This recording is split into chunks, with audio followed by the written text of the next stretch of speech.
I'm going to string a racket that skips 7 and 9 head and 7, 9, and 10 throat. It's got 16 mains and I'm not sure exactly how many crosses. It starts in the throat, so what I've done is I've centered the string down here in the center. Then I ran the second main on the right side in and clamped it with my starting clamp. Now I'm going to pull tension on the first main on the right side of the racket. The reason I did it this way is I didn't want to put the starting clamp up at the top because the top of the frame is more prone to shearing. And I think the starting clamp could help shearing. So I'm putting it down at the bottom to get away from that. I'm going to start out by pulling half tension on the first right main. Then I'm going to clamp the second right main. Release my tension. I'm going to raise the tension back up to 62 pounds of tension and pull tension. Now I'm going to clamp the first right main down at the bottom. And I'm going to pull tension on the first left main.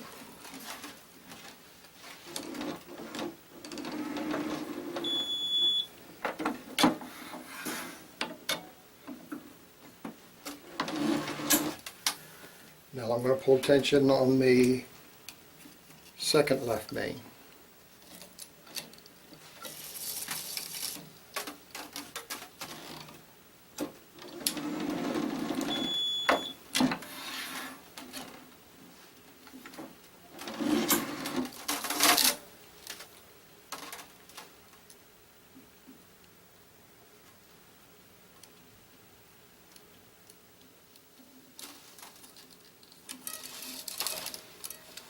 Now I'm going to pull tension on the second right main. Remove my starting clamp and move this machine clamp down.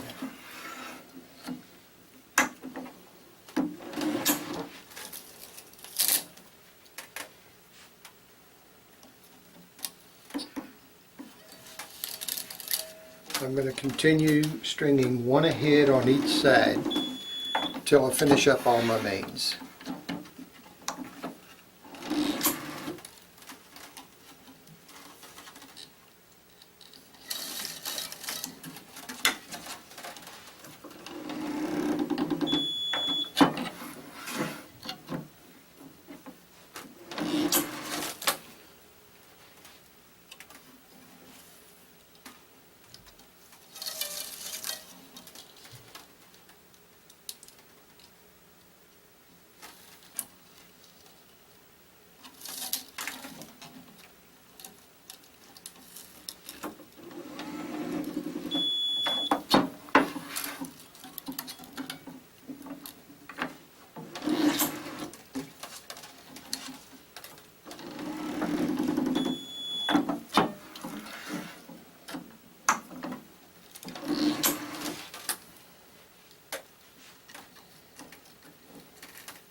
Now that I've got my clamps down at the bottom and I've got 6 mains ran in on each side, I'm going to run in the top few crosses so that I don't have any blocked holes in the top of the racket.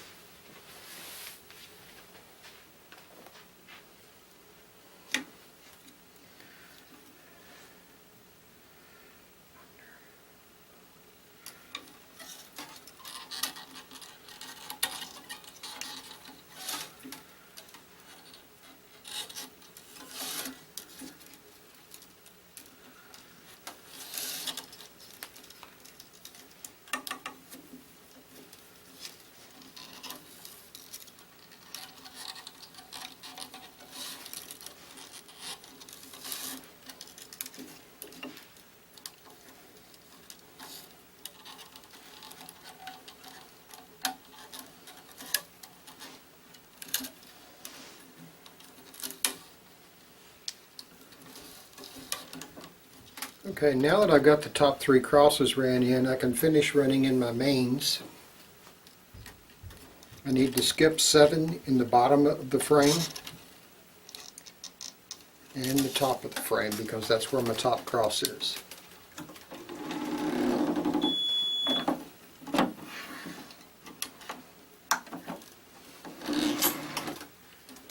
I need to do the same thing on the left side. Skip 7 and 7 at the top. Actually, when I go to the top, I'm going straight into 8 because this top cross is in the 7th grommet hole.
Now that I've got the mains ran in, I can start my crosses. I'm going to use the starting clamp method, and I'm going to pull tension on the second cross, not the first.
It's actually a little bit quicker now if you just leave this string right here at the top and then pull tension on this one and then pull this cross through.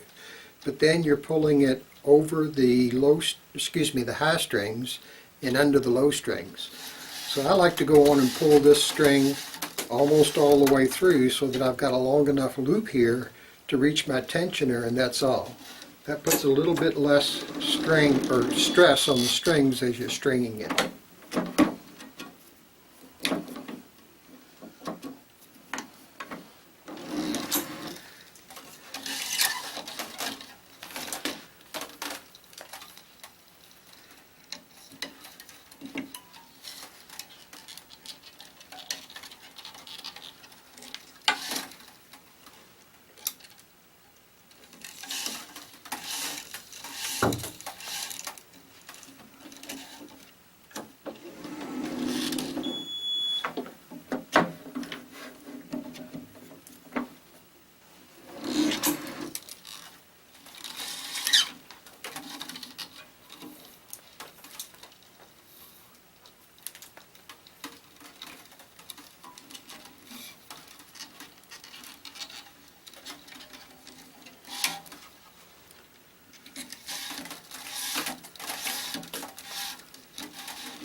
Also, as I'm weaving my crosses, when I'm going from the right to the left, I like to go down the racket. And when I'm going from left to right, I like to go up the racket. So I'm actually coming down here and going up the racket. More at an angle going this way, which gives me a little bit more distance between the strings. Makes it a little bit easier to weave. When you're stringing with poly strings, that makes quite a big difference. But this is a 17 gauge string, so it's really not that bad.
As you get further and further down the racket now, the string bed gets a little stiffer and the